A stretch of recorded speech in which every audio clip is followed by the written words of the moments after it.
नमस्कार दोस्तों, स्वागत है आपका एग्रीफेयर क्लासेस में। और आज हम बात करने वाले हैं हॉर्टिकल्चर के बारे में, यानी कि बागवानी के बारे में। और ये है हमारा है यूनिट 4 का फर्स्ट लेक्चर, जिसमें हम बात करने वाले हैं कंप्लीट चैप्टर 1 to 4 के बारे में। मतलब इसमें हम ये देखेंगे कि क्या क्या जो है हॉर्टिकल्चर के अंतराल देखा जाता है, क्या क्या प्रैक्टिसेस की जाती है। उसके साथ साथ ये हम जानने वाले हैं कि ये हॉर्टिकल्चर कितना इंपॉर्टेंट है आपके एग्जाम के प्रोस्पेक्टिव से। सब कुछ जो है हम बारीकी से समझने वाले हैं। और ये लेक्चर बाइलिंगुअल होगा, मतलब इंग्लिश में और हिंदी में दोनों तरीके से हम समझने वाले हैं। तो बिना टाइम वेस्ट किए हुए सबसे पहले ये जान लेते हैं कि इस वीडियो में हम आगे क्या-क्या जानने वाले हैं। सबसे पहले हम समझेंगे बेसिक डाइवर्सिफिकेशन के बारे में, क्या होता है इसके हॉर्टिकल्चरल क्रॉप्स के बारे में हम समझेंगे। उसके साथ-साथ हम समझने वाले हैं ऑर्चर्ड और गार्डन के बारे में। उसके बाद हम समझेंगे ऑर्चर्ड मैनेजमेंट के बारे में और क्लासिफिकेशन एंड प्रोपेगेशन मेथड के बारे में, यानी कि कैसे वर्गीकरण किया जाता है उसके बारे में, कैसे गार्डन्स बनाए जाते हैं, कैसे इसकी मैनेजमेंट की जाती है क्रॉप्स की, उन सभी चीजों को हम समझेंगे। तो ये 4 पिलर्स मिलकर के ही ये हमारा लेक्चर को कंप्लीट करेगा। तो आपसे निवेदन है कि अगर आप चैनल पे नए हैं तो चैनल को सब्सक्राइब कर लें। चलिए, सबसे पहले हम समझ लेते हैं importance of fruits and vegetable. क्या होता है फल और सब्जी का महत्वपूर्ण, क्या है खास बातें इसकी। तो सबसे पहले आपको बता देता हूँ कि इस फल और सब्जियों की महत्व क्या है। तो ये आपको बीमारी से बचाता है, डिजीज से। ये आपको सुरक्षित रखता है, साथ में ये आपको हेल्दी रखता है, आपकी बॉडी बिल्डिंग्स में ये हेल्प करती है। और क्या क्या चीजें हो सकती है अगर इसकी डिफिशियंसी होती है, अगर आप इसे कंज्यूम नहीं करते हैं तो। जैसे कि सीरियल्स में कार्ब्स और एनर्जी के लिए पाए जाते हैं, वही फ्रूट्स एंड वेजिटेबल जो है वो प्रोटेक्ट करती है आपको, विटामिन मिनरल्स और एंटीऑक्सीडेंट्स प्रेजेंट होती है और फाइबर प्रेजेंट होती है इसमें। अगर आपके पास विटामिन ए की डिफिशियंसी है तो नाइट ब्लाइंडनेस यानी कि रतौंधी हो सकती है। अगर वही विटामिन सी की कमी है तो स्कर भी हो सकती है। तो ये है डिफिशियंसी से होने वाले, ये आपको डिफिशियंसी से जो कॉज बीमारी आपके अंदर दिखेगी वो ये है। अगर वही बोल देते हैं क्या चीजें ठीक होगी विटामिन ए को कंज्यूम करने से, आपकी आई साइट्स और इम्यूनिटी जो है वो स्ट्रांग होगी। वही विटामिन सी की बात कर लेते हैं तो हीलिंग करती है आपकी वंड, मतलब जो आपकी घाव वगैरह है उसको ठीक करती है, गम्स करती है और इन्फेक्शन से फाइट करने में बहुत ज्यादा ये मदद करती है। विटामिन ए की अगर बात कर लेते हैं क्या क्या चीज में ज्यादा पाया जाता है, तो मैंगो में, पपाया में, कैरोट में जो है वो ज्यादा पाया जाता है। वही विटामिन सी की बात कर लेते हैं, वो है आंवला में, गुआवा में और सिट्रस में विटामिन सी प्रेजेंट्स होते हैं। चलिए आगे हम जान लेते हैं आयरन और कैल्शियम के बारे में, यानी कि आयरन और कैल्शियम किस किस चीज में पाया जाता है। तो ये आपको स्पिनच में पाया जाता है, ग्रीन लीफी जितने वेजिटेबल्स हैं उन सभी में पाया जाता है। इसके डिफिशियंसी से आपको एनीमिया हो सकता है। इससे क्या होता है, ब्लड फॉर्मेशन में हेल्प करता है आयरन। और कैल्शियम से आपकी हड्डी मजबूत होती है। कैल्शियम की कमी होगी तो हड्डी जो है वो कमजोर हो जाएगा। अब डाइटरी फाइबर के बारे में समझ लेते हैं, मतलब कि आहार फाइबर क्या क्या है तो इसमें समझते हैं। ये आपकी कॉन्स्टिपेशन ठीक करती है। डाइटरी जो हम चीजें यूज करते हैं, जो फाइबर वाले चीज होते हैं उससे वो मेंटेन करती है आपकी हेल्दी डाइजेस्टिव सिस्टम्स को, कब्ज को रोकता है और पाचन तंत्र को ठीक करता है। अब एक और चीज जो है यहाँ पे आपको दिख रहा होगा ये पैसेज में, कैल्शियम जो है एक्स्ट्रा सोर्स है ब्रोकली और आलमंड का, इससे भी आपको कैल्शियम मिलते हैं। ठीक है, चलिए अब हम समझ ले रहे हैं यहाँ पे क्रॉप डाइवर्सिफिकेशन। अब क्रॉप डाइवर्सिफिकेशन क्या होता है, यानी कि फसल की विविधीकरण। तो इसके बारे में हम समझ लेते हैं। पहले तो समझ लीजिए कि ट्रेडिशनल और मोनोक्रॉपिंग, जिसमें हम सिर्फ राइस और व्हीट को ग्रो करते थे, जो कि वो आपकी कार्बोहाइड्रेट्स की जो है वो मात्रा, आपको मतलब एनर्जी के सोर्स के लिए आप सही होता है। लेकिन हाई वैल्यू जो क्रॉप्स होते हैं, फ्रूट और वेजिटेबल्स, फ्लावर्स, ये आपको इसकी खेती करने के लिए क्यों आपको ज्यादा जोर दिया जाता है, क्योंकि इसके डाइवर्सिफिकेशन जाना है ज्यादा है। और मोनोक्रॉपिंग जो है सिंगल एक टाइप के क्रॉप्स पे हम प्रेजेंट रहते थे। तो अब देखिए, अगर आप इसकी कल्सिफिकेशन करते हैं, मतलब इसकी आप अगर उपाय करते हैं, मतलब कि इसकी प्रोडक्शन आप करते हैं, तो इसमें आपको बहुत सारे बेनिफिट्स मिलेंगे। ये खुद के कंजप्शन के लिए मैं बात नहीं कर रहा हूँ, मैं कमर्शियल लेवल पे बात कर रहा हूँ। इसमें हायर इनकम आपको देखने को मिलती है, ज्यादा प्रॉफिट होती है पर हेक्टेयर। अगर आप फ्रूट्स की, अगर आपने फ्रूट्स की खेती की है, फ्लावर की है, उसमें इसमें रिस्क रिडक्शन जो होता है बहुत कम होता है, मतलब जोखिम जो है वो कम होता है।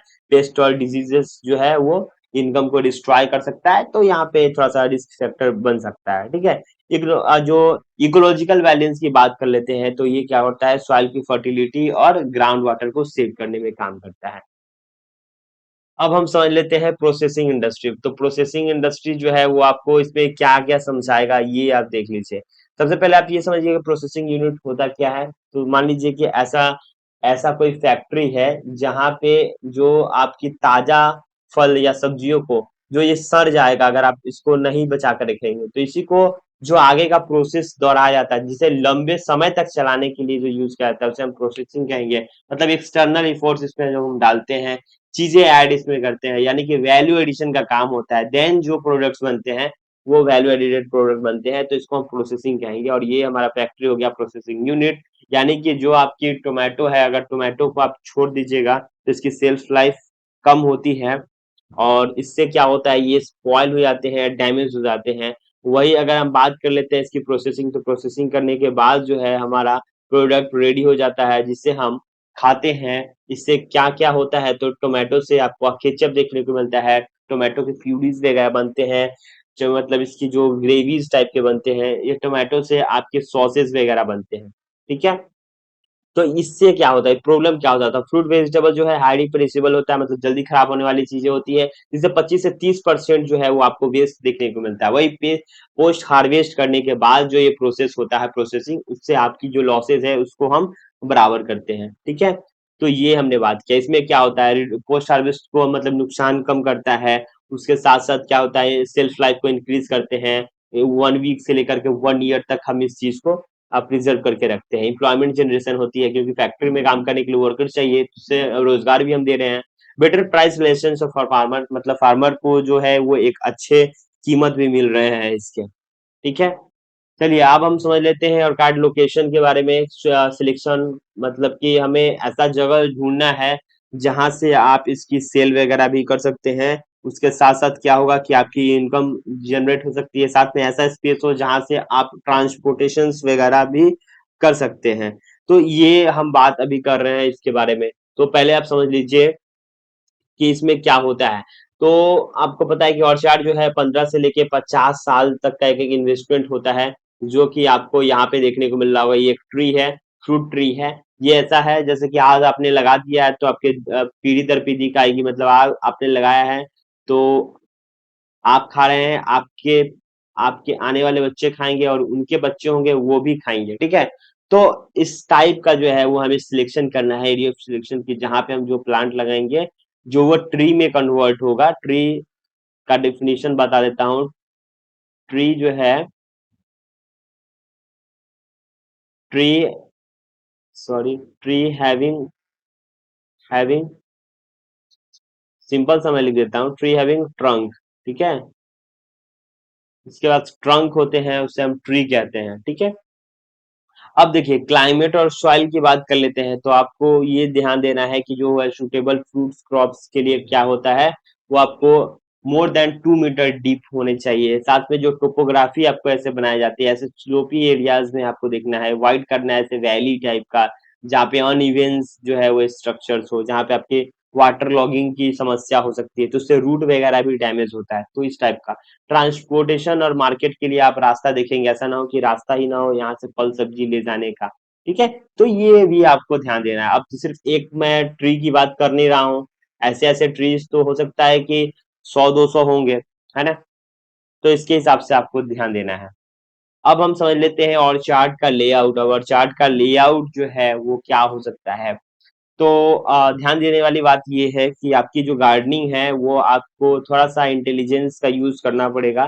कहने का मतलब ये है कि आपको एरिया ध्यान देना पड़ेगा, इस टाइप से आपको क्रॉपिंग करना है, इस टाइप से जहाँ से आपकी इरिगेशन की चैनल्स बनी हो, साथ में एक प्रॉपर जो है वो डिस्टेंस मेंटेन कर रहा हो, एक प्लांट टू दूसरे प्लांट।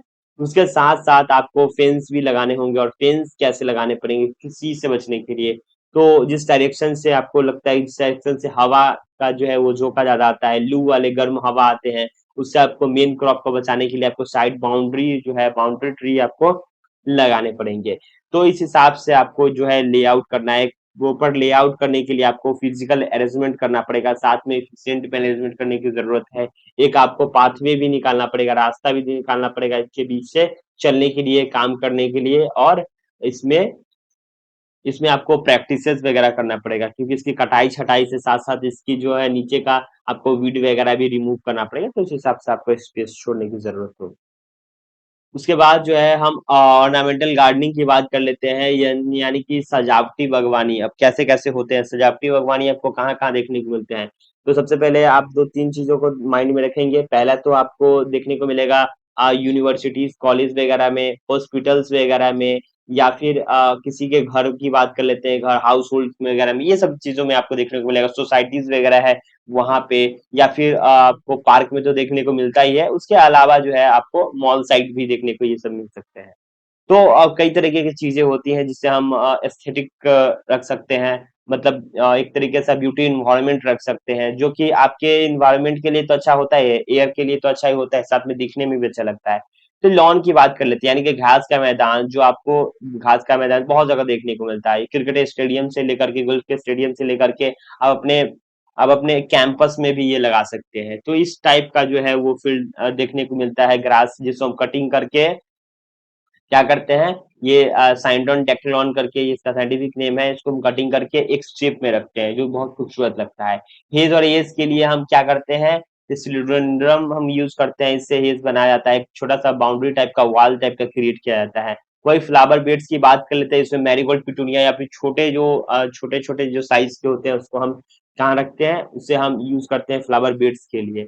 साथ में टोपियरी का यूज करते हैं, जो कि खूबसूरत जो है आपको देखने को मिलता है, वो अलग अलग अलग शेप में, जो कि आयरन का जो है वो इस तरीके का नेट जालीदार जो है, जालीदार नुमा होता है मटेरियल, जिससे उस टाइप का शेप क्रिएट किया जाता है, उसके अंदर जो है प्लांट ग्रो किया जाता है और वो उसी आकार में वो फैल जाता है, जिसका आप कटिंग करके वैसा आप बना सकते हैं। तो इसे टोपियरी कहते हैं। टोपियरी हालांकि बहुत पॉपुलर है इस चीज को शोकेस के लिए, ठीक है। अब प्राइमरी एग्जांपल जैसे कि मुगल गार्डन में, राष्ट्रपति भवन में, या फिर परफेक्ट सेमेट्री और टोपियरी आपको देखने को मिलता है वहाँ।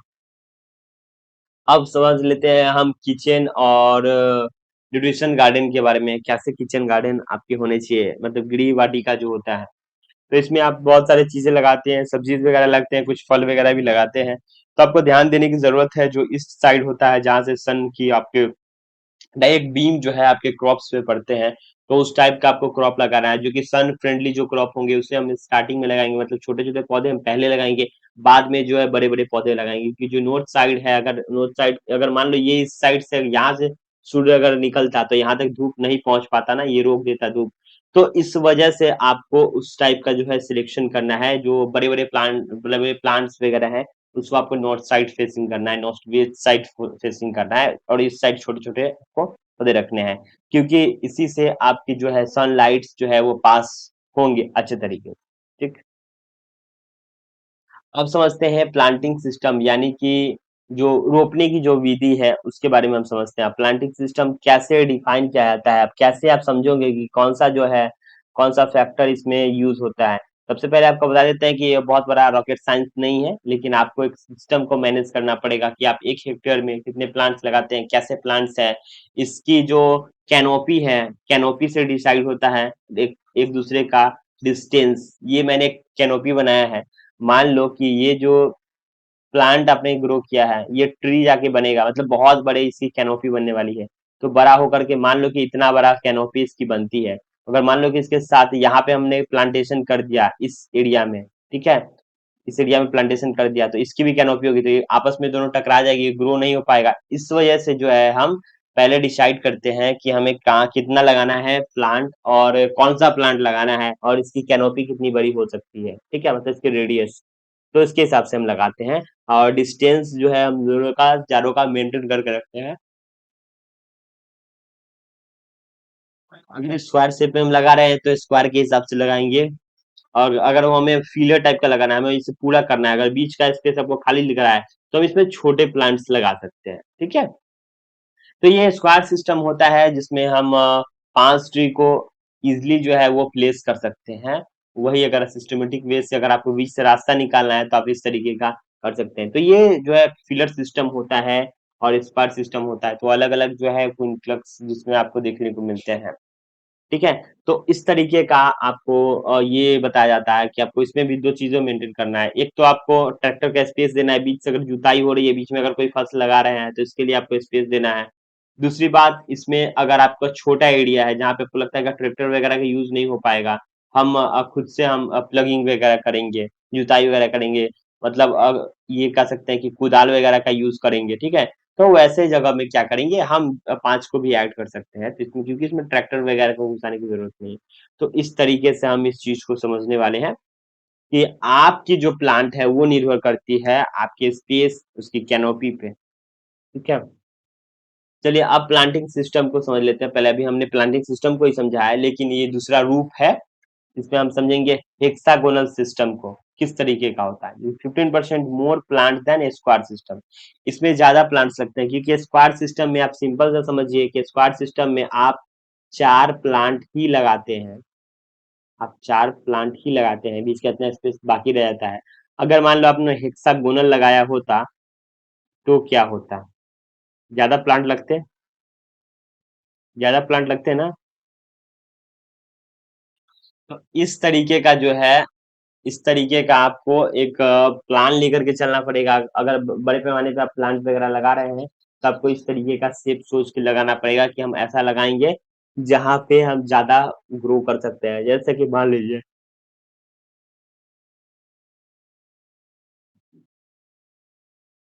अगर इसके सामने सामने हम लगाएंगे तो इसकी कैनोपी टकराएगी, तो हम एक यहाँ लगा देंगे, एक यहाँ लगा देंगे, इसे हम कहते हैं अल्टरनेट। ठीक है, एक दूसरे का अल्टरनेट, मतलब पैरेलल में नहीं लगाएंगे। इससे जो है हमारा स्पेस भी बचेगा और ज्यादा भी हम प्लांट को लगा सकते हैं। ठीक है, तो ये हमारा तरीका रहा। ठीक, इसको समझ के रखिए। चलिए, अब कॉन्टूर सिस्टम समझते हैं। कॉन्टूर जो होता है, इस तरीके का फार्मिंग होता है जो कि हिली एरिया में किया जाता है, और वहाँ का जो आपको लैंड है वो प्लेन नहीं देखने को मिलेगा।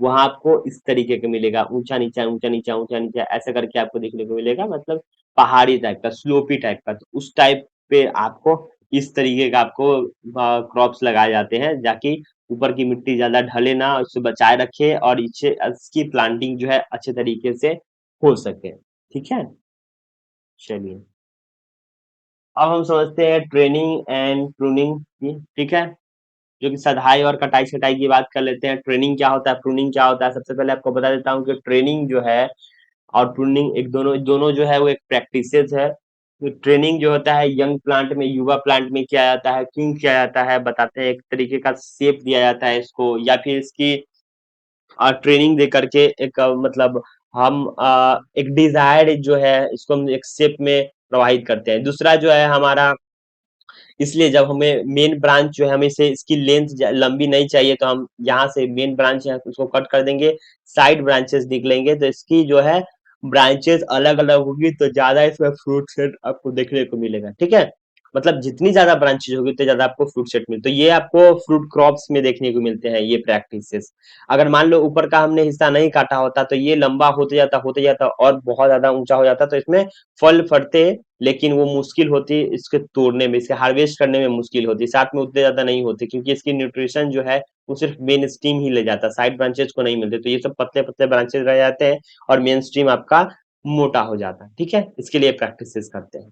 दूसरा जो आता है हमारा प्रूनिंग होता है, कटाई छटाई सभी लोगों ने देखा है, सभी लोगों ने किया भी है। तो ये अडल्ट ट्री में क्या होता है, जब आपकी प्लांट्स जो है वो मैच्योर हो जाए, बड़ी हो जाए, तो इसकी अच्छी ग्रोथ के लिए, इसकी इम्प्रूवमेंट के लिए, या फिर वीड वगैरह काटने के लिए, मान लीजिए कोई डाउनी या फिर कोई तना या फिर कोई ब्रांचेस कह ले, ये सूख जाती है, तो उसको प्रूनर से कट कर लीजिए, सिकेटियर से जो है वो कट करके हटा दीजिए, ताकि इसमें से नए ग्रोथ हो सके, नए जो है जर्मिनेट करे, नए ब्रांचेस निकले। ठीक है, या फिर जो एक्स्ट्रा पार्ट लग रहे हैं उसको काट छाट दीजिए।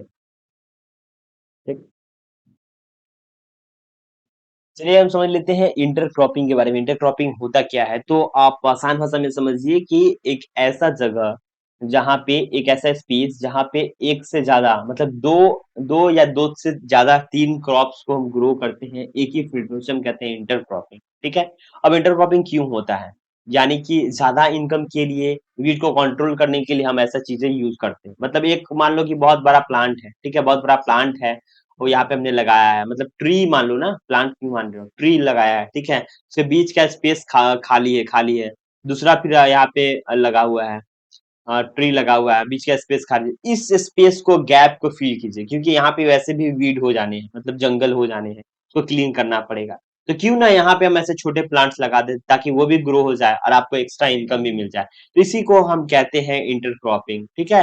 एज फॉर एग्जाम्पल समझ लीजिए कि दो अलग क्रॉप, जैसे कि शुगर केन और मेज को लेकर के चल लीजिए, ठीक है।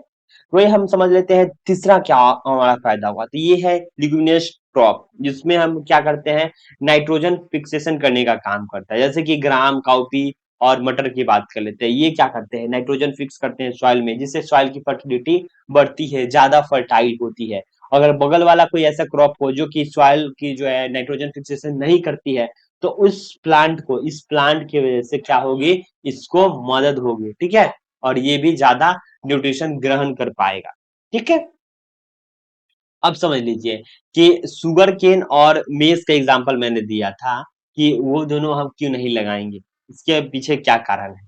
तो ऐसे ऐसे ऐसे क्रॉप, अगर मान लो, अगर आप छोटे से कोई प्लांट को ग्रो कर रहे हो, उसके बगल में आपने शुगर केन और मेज लगा दिया है, या फिर शुगर केन ही लगा दिया है, तो इसकी हाइट ज्यादा होगी, सन की बीम यहाँ से आएगी, तो इस पे तो नहीं जा पाएगी ना, यहाँ पे तो सीढ़ी हो जाएगा, तो इसकी ग्रोथ नहीं हो पाएगी। तो आपको हमेशा से इस चीज का ध्यान रखना है, जैसे कि मैंने अभी एग्जांपल दिया था, कि दो बड़े प्लांट के बीच एक छोटा सा प्लांट, ठीक है, ऐसा प्लांट लगाइए जिसको ज्यादा सनलाइट की जरूरत ना हो, या फिर वो एडजस्ट कर पाए। तो इस बात का ध्यान रखना है, मतलब अपने मेन क्रॉप से साइड क्रॉप का हाइट ज्यादा नहीं होना चाहिए।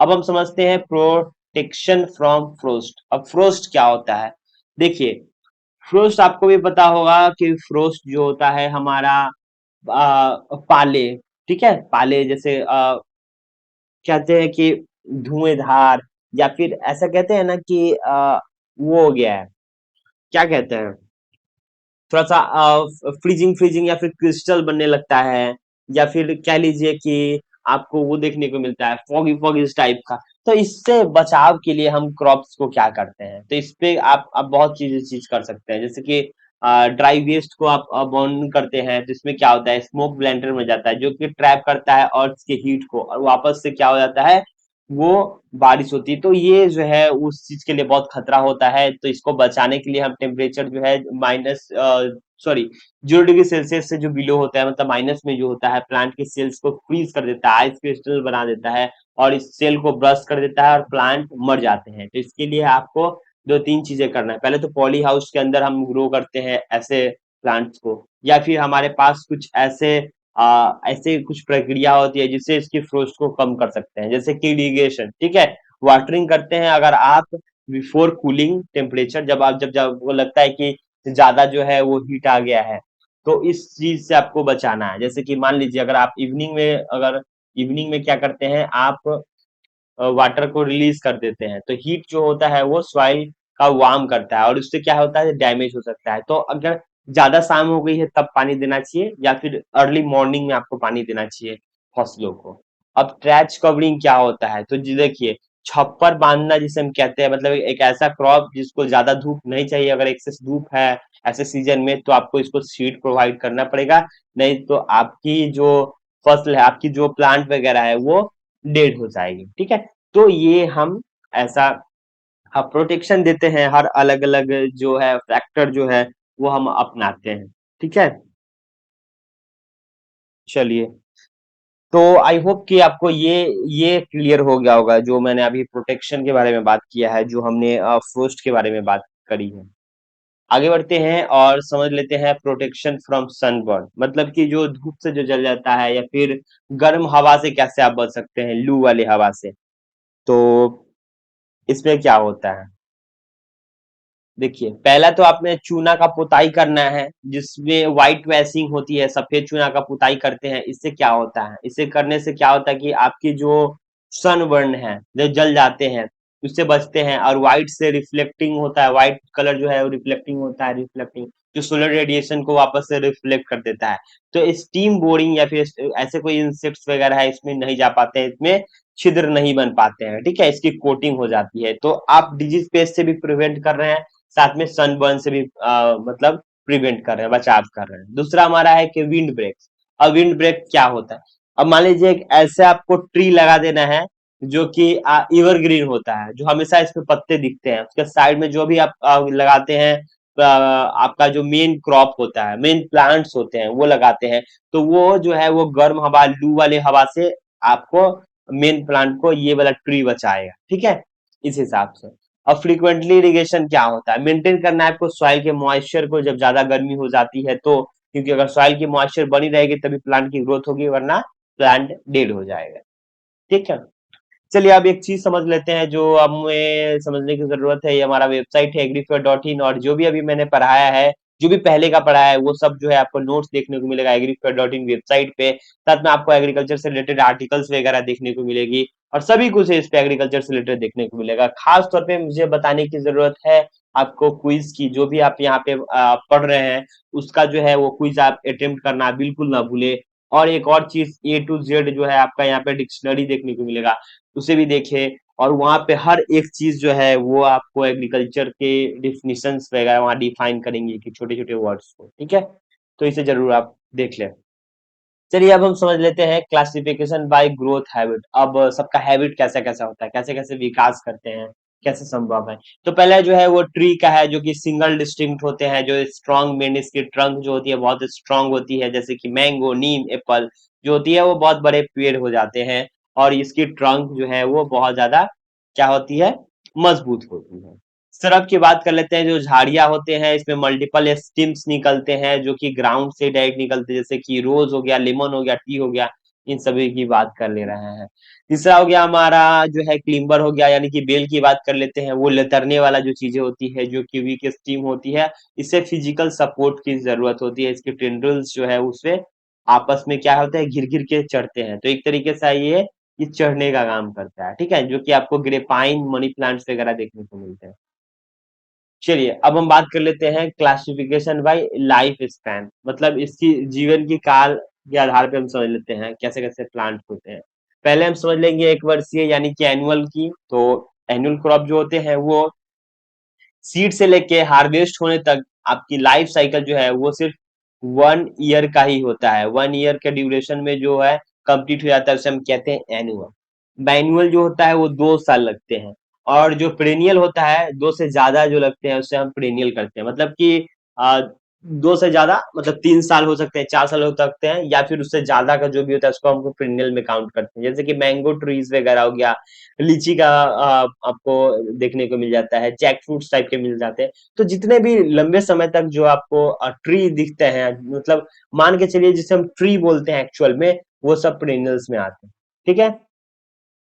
तो इसके आपको एग्जांपल समझा दिया है, ये इन्फिनिटी तक जाता है, पेरिनियल्स जो है वो लंबे लंबे समय तक जाता है, 20 साल, 15 साल, 30 साल तक भी रहते हैं कुछ प्लांट्स, तो सॉरी ट्री, प्लांट ही ट्री बनते हैं, तो इसके लिए मैं बता रहा हूँ। अब बाइनियल जो मैंने द्विवर्षीय बताया है, जो कि 2 साल तक एग्जैक्टली रहते हैं, एक से दूसरा साल तक, मतलब 2 सीजन तक ऐसे रह सकते हैं। सीजन तो नहीं काउंट कर सकते, क्योंकि सीजन में अगर मैं बोल दूंगा कि एक सीजन में कंप्लीट हो गया, तो सीजन आपको 4 महीने का भी सीजन हो सकता है। तो जो 1 ईयर का है जो लिप्स रूट्स तक ग्रो होता है, लीवर मतलब ईयर सेकंड की बात कर लेते हैं, जिसमें फ्लावर और सीड्स देखा जाता है, ठीक है। एग्जाम्पल के तौर पे रेडिश और कैरोट को भी आप ले सकते हैं। प्लांट प्रोपागेशन की बात कर लेते हैं। प्लांट प्रोपागेशन क्या होता है, जो पौधों का प्रसार कहते हैं। प्लांट प्रोपागेशन कैसे जो है वो एक पेड़ से, मतलब एक प्लांट से 2 प्लांट कैसे बनाया जा सकता है, या फिर क्या लगते हैं 2 से 4 ऐसे अधिक। तो 2 तरीके होते हैं, पहला हम सेक्सुअल की बात कर ले रहे हैं, और दूसरा होता है वेजिटेटिव यानी कि एसेक्सुअल। तो सेक्सुअल में क्या होता है, सेक्सुअल जो प्रोपागेशन होता है उसमें सीड से ग्रो किया जाता है, जर्मिनेट करके इसमें से प्लांट्स निकलते हैं। और वही अगर वेजिटेटिव एसेक्सुअल की बात कर लेते हैं तो वो आर्टिफिशियली तरीके से इसकी जो हम कटिंग्स लगाते हैं, लेयरिंग लगाते हैं, ग्राफ्टिंग करते हैं, वो सब जो होता है वो हमारा आ जाता है एसेक्सुअल में, ठीक है। चलिए, जिसे हम कलम लगाना भी कहते हैं, ये हमारा आम भाषा है, तो आपको इससे याद होगा कलम लगाना या कलम बांधना। अब समझ लेते हैं वेजिटेटिव प्रोपागेशन की लेयरिंग टेक्निक क्या होता है। तो पहले आपको यहाँ पे समझने को मिला है कटिंग, जिसमें देख सकते हैं ये है हमारा कटिंग। कटिंग में क्या होता है बेसिकली, तो कटिंग में क्या होता है कि एक ऐसा ब्रांचेज होता है, मेन ब्रांचेज को हम कट लगा देते हैं, तो और सिंपल सा उसे हम कटिंग कहते हैं, ठीक है, स्लंट कटिंग कहते हैं। स्लंट काट देते हैं इसको तिरछा, तो ये कटिंग हमारा हो गया। दूसरा जो है हमारा यहाँ पे प्रैक्टिसेस है लेयरिंग, ये हमारा है एयर लेयरिंग। अब एयर लेयरिंग जो हवा में लगाने वाला जो दाब होता है उसको हम एयर लेयरिंग कहते हैं। और लेयरिंग के बहुत सारे मेथड है, कटिंग के भी बहुत सारे मेथड है। ये सब मेथड आपको कहाँ पढ़ने को मिलेगा? इसी चैनल पे पढ़ने को मिलेगा। अगर चैनल पे आप नए हैं तो अभी चैनल को प्लीज, चैनल को जो है वो सब्सक्राइब कर लीजिए। और साथ में एग्री फेयर एक और चैनल है जहां पे आपको इसके प्रैक्टिकल वीडियो दिखेगा कि कैसे हमने एयर लेयरिंग लगाए हैं, इसके ऊपर वीडियोस हैं, ठीक है। तो देखिए सिंपल सा आपको जो है वो एक ब्रांचेस लेना है जो कि एक मैच्योर है, 1 से 2 साल का, जो आपको अगर आपको कोई ट्री हो गया हो तो उसकी जो है ब्रांचेस, एक स्ट्रॉन्ग और हेल्दी ब्रांचेस को चूज करना है, जिसकी ऊपर की पील हटा देनी है। इसकी छिलके हटा देने के बाद इसमें मॉस लेना है या फिर ऐसे जूट वगैरह का बोरी का कट कर लेना है, इसमें सॉइल लगाने हैं और इसको अच्छे तरीके से रैप कर देना है, इसको बाइंड कर देना है। और पॉलिथीन या फिर आप इसमें टेप भी यूज कर सकते हैं, ठीक है, सेलो टेप वगैरह होता है उसको भी यूज कर सकते हैं। अच्छे तरीके से एयर टाइट कर देना है और इसको टाइट करने के बाद आपको छोड़ देना है कम से कम 15 दिन। और इसमें हल्की हल्की मॉइस्चर जरूरी है, पानी ऊपर से हल्का हल्का देते रहे इस ब्रांचेज को, ताकि इसमें रूटिंग हो। और रूटिंग होने के बाद यहाँ से साइड ब्रांच आप काट देंगे और ये नया पेड़ बन जाएगा, ठीक है, एक नया प्लांट बन जाएगा। तो इसमें किस चीज में करते हैं, जैसे कि गुआवा में करते हैं, लीची में करते हैं, पोमीग्रेनेट में करते हैं, मतलब जितने भी फ्रूट क्रॉप्स हैं ना मेजरली, जो भी सिट्रस वगैरह फैमिली के आ गया, या फिर ऐसे जिसकी पेनियल जो भी आपको फ्रूट क्रॉप्स मिलते हैं, मैक्सिमम में जो है, मैक्सिमम में आपको एयर लेयरिंग या फिर कटिंग से ग्रो हो जाते हैं, ठीक है। अब वेजिटेटिव प्रोपागेशन में बात कर लेते हैं। इसमें होता है एक ग्राफ्टिंग और बडिंग भी। ग्राफ्टिंग में क्या होता है? ग्राफ्टिंग में देखिए सिंपल सा रूट स्टॉक और सयान का बात करते हैं। रूट स्टॉक जो रूट के नीचे का पार्ट होता है उसे रूट स्टॉक बोलते हैं, और जो ऊपर का पार्ट होता है, जो एपिकल पार्ट होते हैं, उसे हम सयान बोलते हैं, ठीक है, ऊपर वाला पार्ट जो कि स्वीट फ्रूट में अकाउंट आते हैं। तो इसमें हम मान लीजिए कि नीचे वाला जो है हमारा एक स्ट्रॉन्ग, हम ट्री को हम ले सिलेक्ट कर लेते हैं, ऊपर से काट के एक ऐसा लेते हैं जिसकी स्वीट हो या फिर ज्यादा अच्छे इसके फले निकले, तो इन दोनों को ज्वाइंट कर देंगे। तो उस ऊपर वाला जो आपको मिल रहा था पैदावार, वो अच्छे पैदावार मिलेंगे, वो भी अच्छे नस्ल का, ठीक है। तो इस हिसाब से हम ग्राफ्टिंग करते हैं, मतलब एक ही फैमिली में, एक ही स्पेसीज में अगर हम क्रॉस कराते हैं उसे हम कहते हैं ग्राफ्टिंग, ठीक है। अब हम बडिंग को समझते हैं। बडिंग क्या होता है? तो ये चश्मा चढ़ाना का नाम भी इसे हम जानते हैं, एक हिंदी भाषा है जिसमें हम समझते हैं। इसमें टी शेप का होता है, बहुत सारे चिप बडिंग, बहुत सारे बडिंग के टाइप्स है, हालांकि मैं टी बता रहा हूँ यहाँ पे। इसमें क्या होता है, अगर नया आपको यहाँ पे ग्रो करना है, नया इसमें से प्लांट निकालने हैं, तो कोई अलग सा जो है तना काट लो, इसी के स्टीम से कट करके इसके अंदर शेप में फिट कर दो और इसको अच्छे तरीके से बाइंड कर दो, तो इसमें से रूट निकलेंगे और नया इसमें से पौधे बन जाएंगे। तो इसकी कट करके आप वापस से इसको लगा सकते हैं, तो नया प्लांट बन जाएगा। हालांकि ये टेक्निक थोड़ा सा डिफिकल्ट होता है as compared to layering and cutting. Cutting is so easy. तो इसके ऊपर अगर आपको वीडियो चाहिए ना, इसे हम क्या लगते हैं, प्लांट प्रोपागेशन, ये जो हमने अभी पढ़ाया है, ठीक है, प्रोपागेशन, ठीक है। अगर इसके ऊपर अगर डिटेल आपको वीडियो चाहिए ना सिर्फ प्लांट प्रोपागेशन के ऊपर, तो प्लीज कमेंट करके बताएं। और ऐसे ही वीडियोस के लिए आप हमारे चैनल को सब्सक्राइब कर सकते हैं। और अभी तक हमने जो भी जाना है उसके ऊपर जो है हमें आपको क्विज जाके अटेम्प्ट करना है, साथ में प्रैक्टिस करनी है, दोबारा से इस वीडियो को देखना है। अगर आपने अभी नॉर्मल वीडियोस देखा है तो इसको आपको 2x स्पीड में जो है, 2x स्पीड में देख सकते हैं, या फिर 1.5x स्पीड में इसे दोबारा से देखिए एज रिवीजन के लिए। और फिर मिलते हैं अगले लेक्चर में। वीडियो देखने के लिए धन्यवाद। जय हिंद, वंदे मातरम।